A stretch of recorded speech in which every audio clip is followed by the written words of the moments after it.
15 plus dot dot dot লিখে নিয়েছি।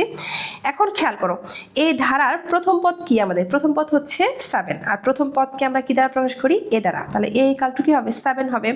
আর সাধারণ অন্তর দেখো ডি ইকাল টু কি হবে? 11 মাইনাস 7 ইকাল টু কত হয়? 4 হয়। তাহলে এই যে ধারাটা দেখতে পাচ্ছ, তাহলে এটা হচ্ছে আমাদের কি একটা সমান্তর ধারা। আর সমান্তর ধারার এনতম পদের সূত্র কিন্তু তোমরা জানো, এনতম পদের সূত্র হচ্ছে a plus n minus 1 into D, তাই না?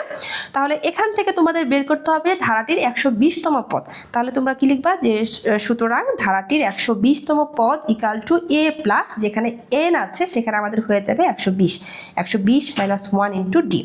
এখন তাহলে a প্লাস 120 থেকে গেলে থাকে হচ্ছে 119টি। এখন তোমরা মান বসাও, এর মান কত আছে দেখো 7 প্লাস 119 ইন্টু ডি এর মান আছে কত? 4। তাহলে 7 প্লাস 119কে যদি 4 দিয়ে গুণ করা হয় আসে হচ্ছে 476। এখন হচ্ছে 476 আর 7 যদি যোগ করো তাহলে কিন্তু চলে আসে হচ্ছে 483।